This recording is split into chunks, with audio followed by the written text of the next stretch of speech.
We're back with head football coach Miguel Regalado. Coach, you guys went to Dubuque last weekend. Got a win at Clark, heading into a big week here against Mid-America. Talk about last week's performance at Clark. It wasn't our best. I'm going to chalk it up, KP, to the fact that our guys were looking ahead a little bit. And you hate to say that. You'd like to see the maturity of our football team show up no matter who the opponent is. We did take a long trip. They handled it really well, but I don't think we played our best football game that we've played all year long. Special Forces was probably the biggest disappointment. I think they've been there every single week, and this week it just wasn't a very good performance. So I'm really looking forward to seeing our guys bounce back. Heart game of the week this week. You guys go to Olathe, take on Mid-America, 1 o'clock for that game. Talk about kind of things that need to be fixed from last week, kind of get ready for this week. You know, it's been kind of a theme. Coach Pauly had mentioned the fact that we don't have a history here of starting fast on defense on the road. So I would like to see our defense start fast on the road.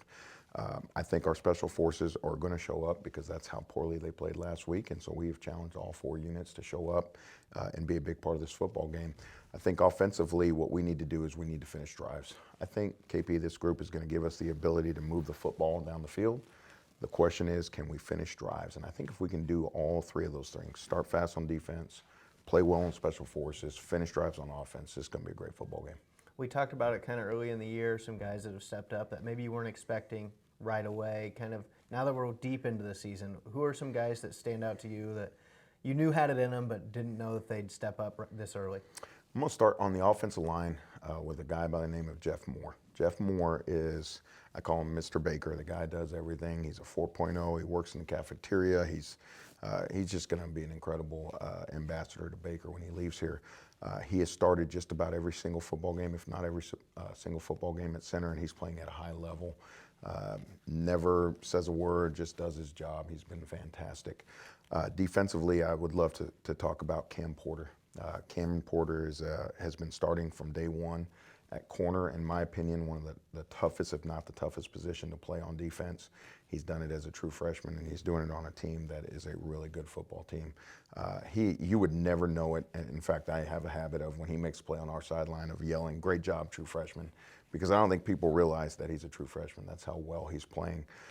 Special Forces, Gonzo at punting. I tell you what, we haven't had to punt a whole lot, but when we've had to punt, Gonzo shows that he's got a huge leg. And these are just, there's plenty of other names, but those are 3 guys that jump out to me pretty quickly. Absolutely. And then we talked about the game a little bit this weekend with Mid-America, but playoff implications, conference championship implications. How do you make sure the guys kind of stay level-headed, don't get too high? You obviously want to start fast, but not getting too high and overexcited for this one. I think it starts with our staff. Our staff's a little bit different. I'm relaxed.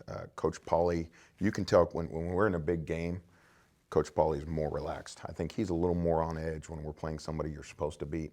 But I've noticed he's been a lot more relaxed this week. Coach Morris is the opposite. Coach Morris in a big game is very tense, and he's very stringent about what we're doing every single minute of the day and every day of the week. So I kind of have to find that balance of, okay, be that middle person. And so I think it starts with the staff. Then it carries on to our seniors. I had our seniors stand up after practice yesterday, and the amount of guys that are going to be playing their final game at MNU is incredible. It's a lot. And so I've told them they're going to remember this game for the rest of their lives. Let's not make it bigger than what it is. But make no mistake about it. We're playing for a ring. We're playing for a playoff spot, and it's a big game. Awesome. Well, thanks for your time today, Coach, and good luck on Saturday. Be sure to tune in to BakerWildcats.com on Saturday at 1 p.m. as the Wildcats go to Olathe to take on MNU.